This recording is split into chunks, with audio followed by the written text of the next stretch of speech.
Bien, y de regreso con todo el contenido, hoy tengo una felicidad especial, añadida, agregada, y me la genera Charis Melo, me la genera el invitado en el día de hoy.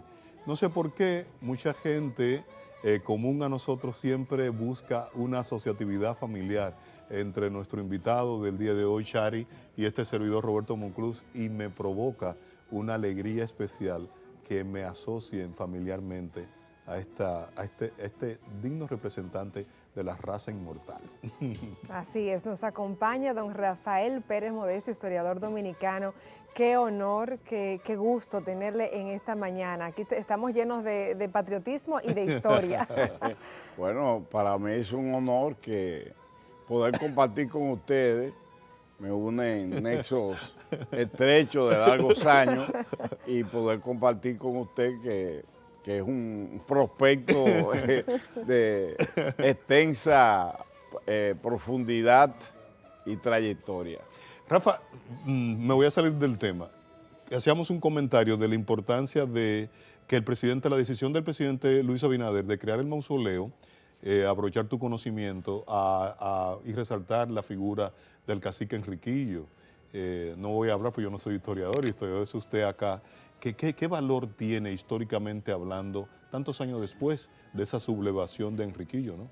Bueno, es una medida extraordinariamente importante, por cuanto, pese a que se ha hablado siempre de Enriquillo y hay toda una novela y muchas descripciones sobre el mismo, pero también había muchas vaguedades en torno a su figura, su muerte, el sitio donde estaba. Todo el mundo relacionado con la historia lo ubicaba en Boyá, que fue donde murió la última, digamos, especie de indígenas nativos que fueron enterrados ahí.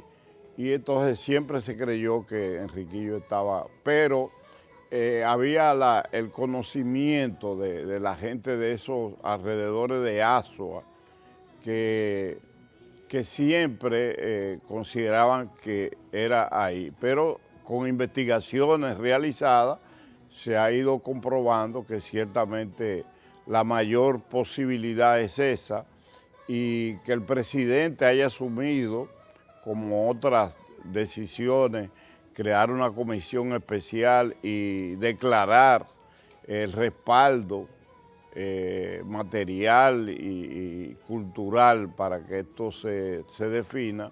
Yo creo que es un aporte no solo a la República Dominicana, sino una exaltación a los taínos en general, que son propios del Caribe, Sí. y esa extinguida población con tanta cultura, con tanto aporte, que fruto de la brutalidad con que fue embestida, virtualmente fue desaparecida, por lo menos en el Caribe y parte de América. Para esa nueva generación que a lo mejor está confundida, que está dando geografía básica ahora cuando él dice Boyá y entonces se va a Azua, explíquele qué fue lo que pasó que había un gobernador de nombre Francisco Osoria. Entonces hubo una recomposición del mapa político de la Correcto. República Dominicana. Bien, es una gran ayuda que usted nos permite por su conocimiento. Hubo un levantamiento por maltrato, ya por la desesperación y además por la denuncia que hizo parte de la Iglesia Católica contra nuestros nativos naturales. Quien encabezó eso fue nada más y nada menos que Enriquillo. Enriquillo, desde jovencito, se educó con sacerdotes y su nivel cultural estaba por encima de la mayoría de su raza y de muchos de los españoles. Así Sabía leer, escribir, Sí. hablaba en parte y casó con una compañera que también era de su nivel. Pero la injusticia lo llevó a él a encabezar un movimiento que las tropas españolas masivamente lo persiguieron y en esas montañas de Neiva, Barahona, toda esa parte, Enriquillo le hizo resistencia y pudo sobrevivir. Pero él enfermó de tuberculosis en una edad que para esa época 40, 50 años era mucho. Él preservó más o menos esa edad y él era un practicante de la religión católica. Pasó como nosotros, yo fui seminarista, tú no lo sabías eso. No. Y parte de la rebeldía se me aumentó en el periodo de la época trujillista, porque yo decía, pero eso no es lo que nosotros estamos estudiando, esa no es la prédica que tenemos. Y había muchos de esos sacerdotes Sí. de una de las órdenes hoy respetadas y de trayectoria mundial, que son los jesuitas, que eran pro franquistas. Sí, Y entonces eran recalcitrantes y apoyaban a Trujillo. Y eso nos llevó a nosotros a tomar una posición dentro de la iglesia. Y él entonces encabezó eso. Y lógicamente el entierro en Asua es porque el reconocimiento que le hizo la iglesia de entonces, y se permitía que los cristianos reputados fuesen enterrados en el centro de la iglesia. Y por esa razón, lo que era la iglesia de ese entonces, un terremoto devastó a Asua, que es una de las zonas donde hay grandes contrastes de tipo geológico que muchas veces estamos expuestos no solamente en la parte norte y central, sino también eso que pasó en Haití en el año, creo que fue 2010, ¿verdad? Sí, puede pasar en la República Dominicana y se están tomando medidas de educación para la población dominicana. Y él murió en Asua, no en Boyá, donde murieron parte de los indígenas de esa época. Don Rafael, usted es uno de nuestros protagonistas de la historia reciente y además un historiador muy interesado en que las nuevas generaciones puedan apropiarse de esa historia que es necesario mantener viva y ese espíritu aguerrido de tantos hombres y mujeres que lucharon por nuestra nación. Hoy destacamos la figura de uno de esos grandes, Manolo Tavares Justo, a propósito de que, bueno, en este mes, en los próximos días, 21 de diciembre específicamente, se conmemora, creo que el 58 aniversario del asesinato, me parece, 58. Exactamente, porque volver fue en a el resaltar 63. a destacar esa figura y hacerlo en favor de que todas las nuevas generaciones y de que el país en sentido general pueda mantener vivo ese espíritu de lucha por nuestra nación en este contexto ahora que nos asiste. Gracias. Es un tema que nosotros tratamos porque las generaciones actuales fueron víctimas de que temas trascendentes de nuestra historia reciente fueran ocultados, no tratados, y eso es parte de lo mismo. O sea, Manolo Tavares, las hermanas Mirabal, fueron figuras y centenares de jóvenes que enfrentaron la dictadura de Trujillo y todo lo que fue resistencia contra las injusticias libertarias, sociales, económicas, de entreguismo, de persecución, fue el resultado de la imposición de esa tiranía sin ejemplo, como la calificó una figura insigne de la historia y la política nacional. Juan Bosch lo llamó así, escribió una de sus obras cumbre, Trujillo, causa de una dictadura sin ejemplo, porque una de las más sangrientas de América. Esos hechos se ocultaron durante la época de Trujillo, durante el gobierno que le sucedió, que la mayoría eran seguidores y funcionarios del mismo, y luego entonces el triunvirato, porque Bosch apenas duró 7 meses, y Balaguer duró 20 años realmente, o sea, 3 periodos de 4 años y después 8 más. Entonces, realmente... 10. Sí, 10 más 12 12. más 10, 22. Sí, 22 años. Sí, 2 años más de lo que yo dije. Y bueno, y se ha sido también tratando de ser consecuentes ciertos sectores con Balaguer, no se ha estudiado a fondo todo lo que sucedió durante esos periodos.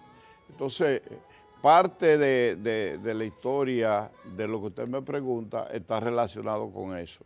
Nosotros tenemos como meta, yo soy integrante, fui fundador, fui presidente de la Fundación Manolo Tavares y de la Federación de Fundaciones Patrióticas, y tenemos como meta darle a conocer a las generaciones actuales y futuras esa parte de la historia que ha estado enclaustrada, que no es conocida, no con los fines de que la juventud de hoy tenga que hacer necesariamente lo que nosotros hicimos, sino que no se produzca en ese tipo de cosas y que haya conciencia, porque si no se conoce la historia, los hechos se pueden repetir, se ha dicho incesantemente.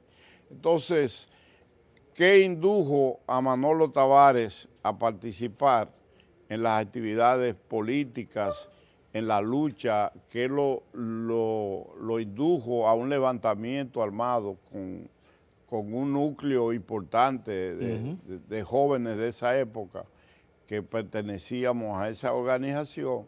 Bueno, el 14 de junio surge como movimiento clandestino en homenaje a los expedicionarios de Constanza Maimón y Estero Hondo, y asumió su plataforma programática y asumió el nombre de 14 de junio porque fue el día que los expedicionarios pudieron desembarcar en Constanza, el 14 de junio de 1959. Y ese movimiento fue develado, se llamó a sí mismo, hicieron un libro, El complot develado, y bueno, las torturas fueron terribles, tanto en la 40 como en el 9, que queda cerca de la base de San Isidro, y la mayoría de ellos fueron muertos. Las hermanas Mirabal, que eran la esposa de Manolo, de Leandro y de otras de la familia de Salcedo, fueron asesinadas, estando ellos presos y aprovechando que lo trasladaron desde la 40, lo trasladaron a Salcedo para generar un ambiente, y de ahí lo llevaron a Puerto Plata. Luego, entonces, asesinaron las hermanas Mirabal, que es un hecho terrible, se conmemoró el 25 del mes pasado, de noviembre, hace pocos días, y pocos meses después, eso aceleró el proceso de la caída de Trujillo. Ese trato, esa humillación, esa tortura a que fueron sometidos los expedicionarios, apenas sobrevivieron 6, solamente queda Delio Gómez Ochoa de ese grupo, que es cubano, ya está mayor y es un héroe nacional, y el 14 de junio fue la continuidad programática y libertaria de esos acontecimientos. Rafa, yo quisiera interrumpirlo y para que hacer un ejercicio. ¿Qué estatura tenía Manolo físicamente para hacer? ¿Qué estatura? ¿Tenía 6'1"? Aproximadamente. 5'11", 5'12", porque era alto. No, él tenía alrededor de 6 pies. Como 6 pies. ¿Qué asociatividad tú le encuentras a pasar el tiempo, la influencia de Manolo?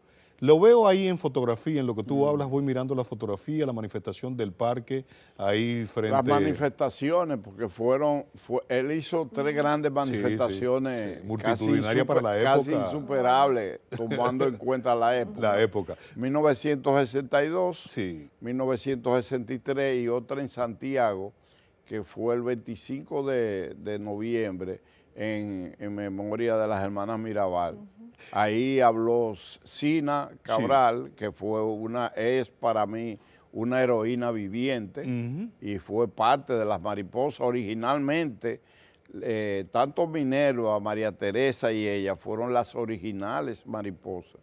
Al morir Patria, en las condiciones que ya sabemos, que fueron simulado un accidente, entonces las mariposas son las hermanas Mirabal. Sí. Manolo era un tipo imponente, elegante, sí. un hombre con... Era jurista, era abogado, ¿verdad? Él era abogado, igual que Minerva. Sí. Tuvo una formación desde la secundaria, porque él era de Montecristi, y hizo sus estudios secundarios aquí en Eso es lo que le quiero Domingo. preguntar, perdona que te interrumpa. Yo lo veo con una foto y me recuerda al Fidel Castro de Sierra Maestra. O sea, y ya Fidel cuando baja el 1 de enero del 1959 y asalta La Habana.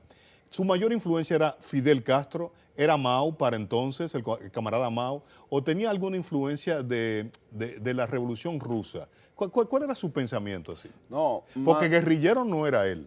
No, él era un estudioso de las leyes. Manolo estudió de manera formal y Minerva fueron abogados de profesión, y la mayoría de los jóvenes de ese entonces, la mayoría incluso habían sacerdotes y habían monjas, era un movimiento, fue el movimiento más grande que se creó en todo el país, que cubrió todo el espectro de la vida nacional.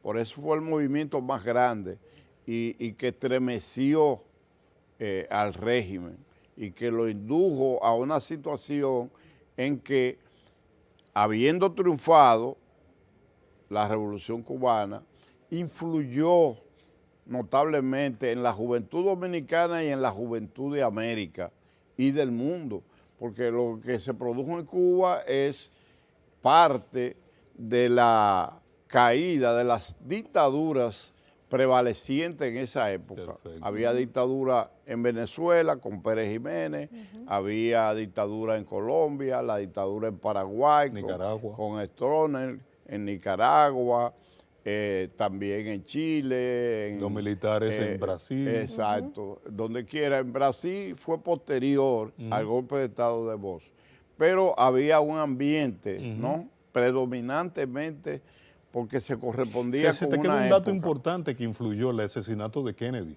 en el 63. Sí, justamente el levantamiento que concibió Manolo y el 14 de junio estaba previsto para hacerlo el 25 de noviembre, para que coincidiera con la fecha que murieron las hermanas Mirabal.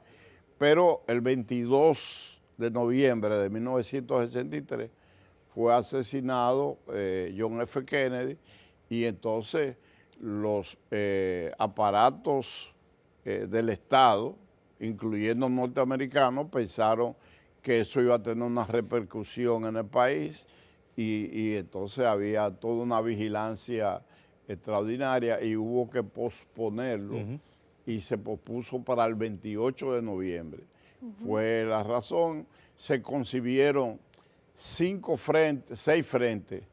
El frente que encabezó Manolo Tavares, que era el número 1, que funcionó, tomó el nombre del jefe de la expedición del 14 de junio, Jiménez Moya, el frente en que yo participé conjuntamente con el doctor Hipólito Rodríguez Sánchez, Polo, y un grupo de alrededor de 28 compañeros, un frente en el sur profundo, entre la montaña de Neiva, Barahona y esa parte, que se llamaba Francisco del Rosario Sánchez, otro en el este, en memoria del líder sindical Mauricio Báez, otro Hermanas Mirabal, que funcionó entre San Francisco, Nagua y esas montañas aledañas a Puerto Plata,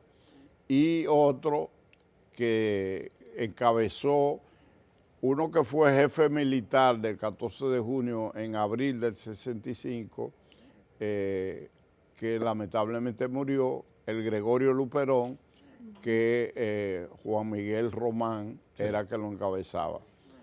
Entonces fue un movimiento para luchar por la Constitución. El 14 de junio no participó en las elecciones de 1962 que ganó Bosch, porque estaba sometido a una represión y porque no creía en la posibilidad de que se respetaran los resultados de la misma, porque había una campaña de los sectores oligárquicos norteamericanos y de la iglesia en contra de Bosch. Y contrario a las predicciones de esos sectores poderosos, Bosch, un hombre experimentado, conocedor de la política, que había sido director de un gobernante cubano y un ilustre político, fundador del Partido Revolucionario Dominicano en el exilio, pudo llegarle a la población con un mensaje mientras la juventud encaminaba sus esfuerzos castigando, dándole cadenazos, persiguiendo a los calieses que habían torturado el país, mientras la oligarquía lo que procuraba era heredar a Trujillo, desplazarlo para ellos enriquecerse. Así es. Juan Bosch comenzó un discurso, creó una constitución avanzada y un discurso planteando las necesidades del país y facilitando que los jóvenes de entonces, por ejemplo, aquí ingeniería y arquitectura se daban juntos, pero tú no encontrabas un ingeniero electrónico, químico, no encontraba una gente que pudiese servirle para un encuentro social, y mandó a May Mercedes a estudiar. Bosch, un visionario. A Freddy Veras Goico a estudiar televisión, exacto, camagrafía, comunicación en el sentido general, fuera del país. Así mandó jóvenes a estudiar, todos los jóvenes de los partidos existentes.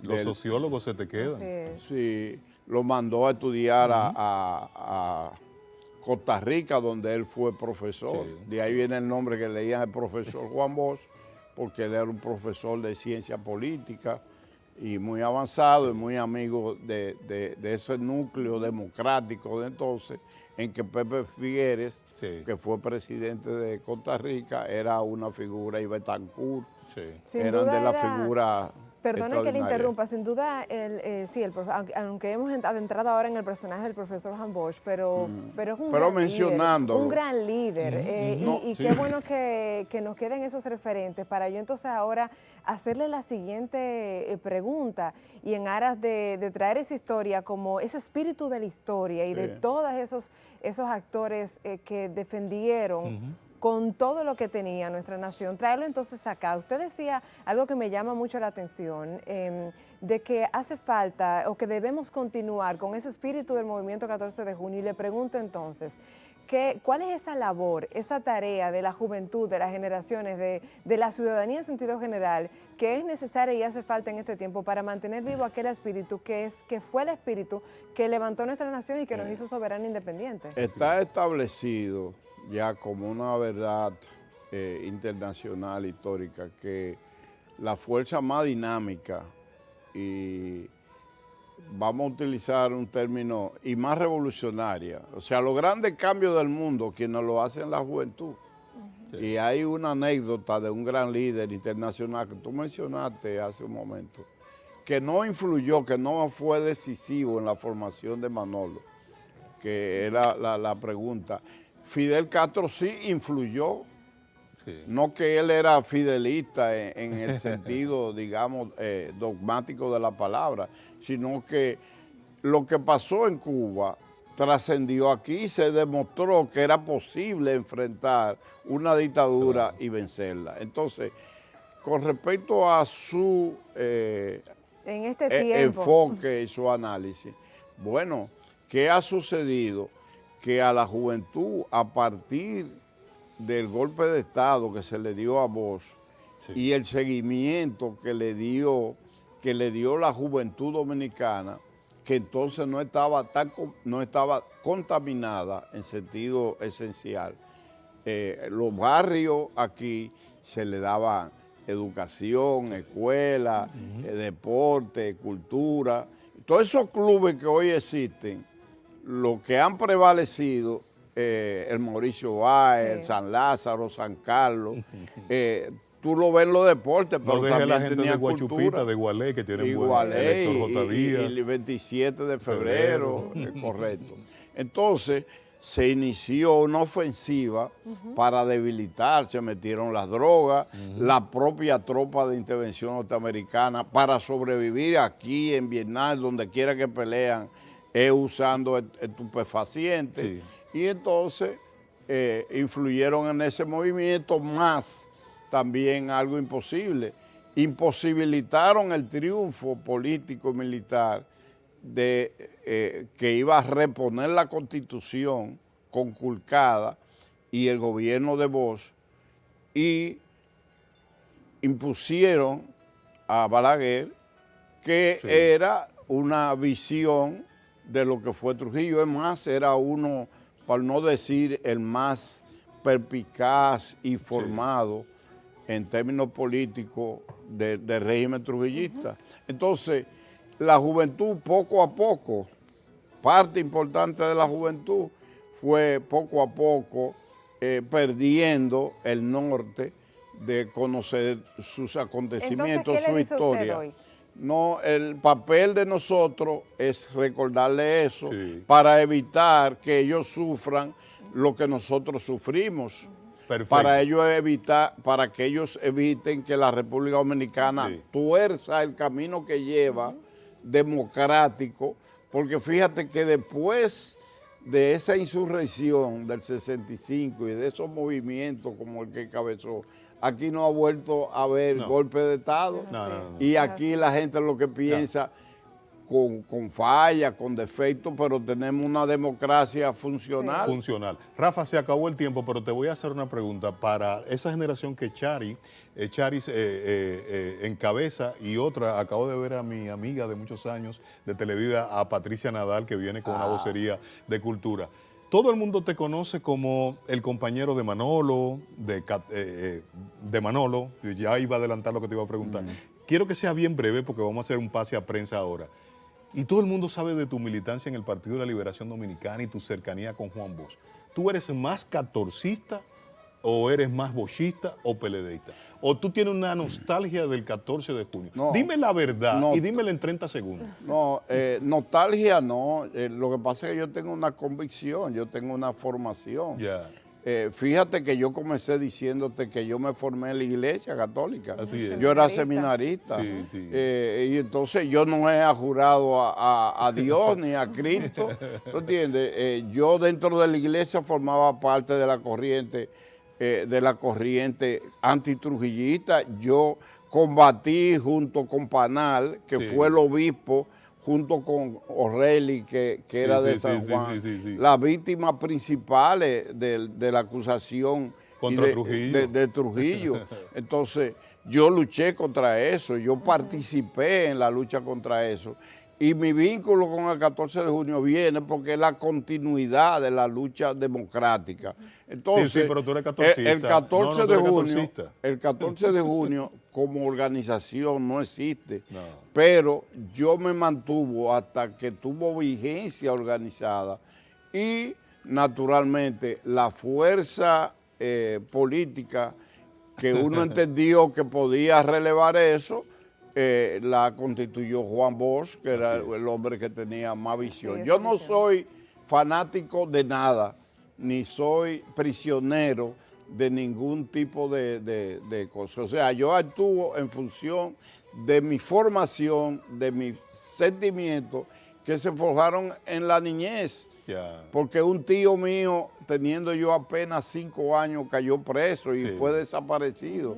Entonces yo le he dado continuidad a eso, he sido consecuente, he recibido muchos reconocimientos a nivel de Estado, a nivel institucional. Sí, se te ha reconocido, es importante, es importante. Entonces lo que yo tengo que mantener Sí. es una consecuente actuación en mi proceder que sea consona con lo que yo he predicado. Así Muchas es, gracias, ese es el Rafa. servicio. Ser catorcista, en la época que él era joven, había que escuchar una radio rebelde que había, me dice mi mamá, debajo de la cama, porque pasaba el servicio de inteligencia.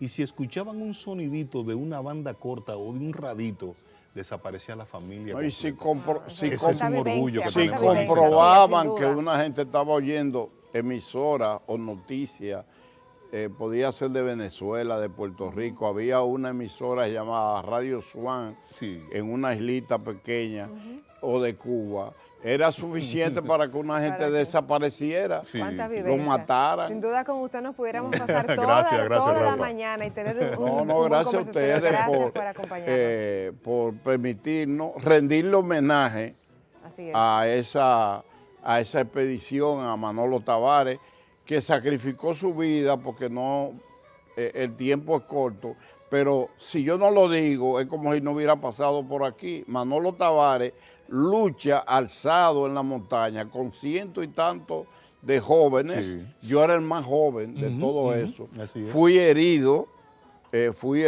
y sobreviví. Un principio de la guerra es que un guerrillero en la montaña herido es un entorpecimiento.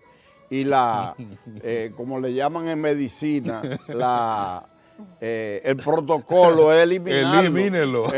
Y me salvó un capitán que simpatizaba sí, por lo nosotros. tuyo es historia. Entonces,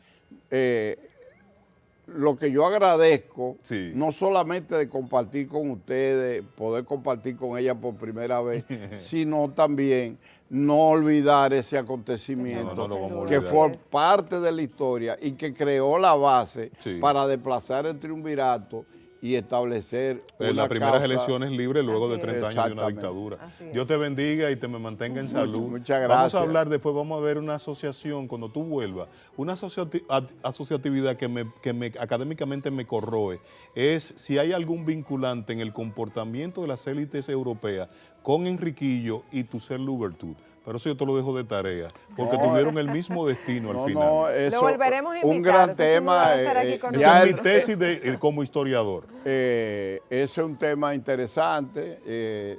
Yo no soy ajeno al mismo y cuando tú consideres pertinente, Sí, lo vamos a hacer. lo vamos a haremos hacer. con mucho gusto. Tú vas a ver que vamos a encontrar muchos vinculantes y una Bueno, actuación desde de las luego élites que sí. europeas para esos libertarios. no, de y acá. es un tema que no se ha tratado No, seriamente. no, tú vas a ver, tú vas a ver. Ya me Don están Rafael, diciendo por acá que por muchas favor que gracias te de dejes nuevo. tranquilo, que no te... Chari, ¿qué vamos a hacer No, ahora? muchas gracias, de verdad ha sido un honor No. compartir con usted. Gracias La por venir gracia a esta mañana. ustedes.